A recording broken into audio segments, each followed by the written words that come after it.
Hi there! Do you want to learn Power Automate and simplify your workflows? In this video, I will share one of the lessons from my Power Automate module on my Udemy course. If you want to access the course, check the pinned comment below or become a channel member to unlock all the lessons. Let's get started. One quick thing that I want to mention here is that when you create a flow or you edit a flow from someone, you may find two different designs, two different interfaces. Microsoft is just changing Power Automate to a new interface that they improved and added several things to make it easier for us developers to work with, but sometimes you may create a flow and you may still start with the old interface.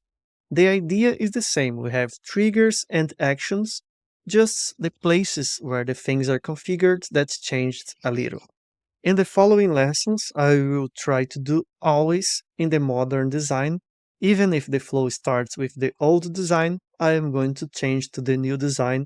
But of course, sometimes there is just the old design option. For example, you can create a flow from inside Power Apps, and at this moment that I'm recording this video, it uses the old design. I'd recommend you to already start with the new design and learn using the new design, because at some moment they are going to turn off the old design. Me and many developers prefer the old one because that's the way we are used. But since you're learning right now, just start with the new and it's going to be easier in the future so you don't have to adapt. Given that, now we are ready to start exploring the interface. Let's meet Power Automate and see how we can access it. See you in the next lesson.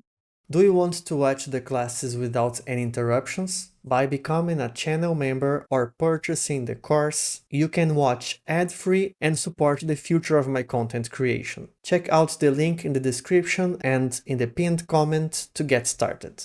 See you in the next lesson.